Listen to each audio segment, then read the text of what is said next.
Wandoor Mayuri gold and diamonds gold purchase scheme 7ാമത് നറുക്കെടുപ്പ് ഷോറൂമിൽ സംഘടിപ്പിച്ചു. നറുക്കെടുപ്പ് കർമ്മം വണ്ടൂർ പഞ്ചായത്ത് 11ാം വാർഡ് അംഗം എം ദസാബുദ്ദീൻ നിർവഹിച്ചു. തിരുവാലി സ്വദേശി കൊന്തമടത്തിൽ സെമീറയാണ് ഇത്തവണത്തെ ഭാഗ്യശാലി.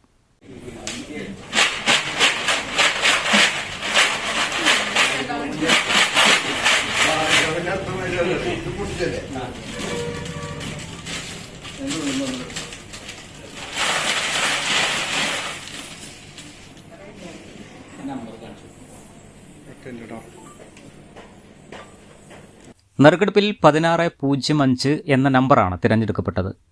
ഷോറൂമിൽ നടത്തിയ ചടങ്ങുകൾക്ക് Mayuri gold and diamonds sales manager TK Nuhman, scheme coordinator Taslima എന്നിവർ നേതൃത്വം നൽകി.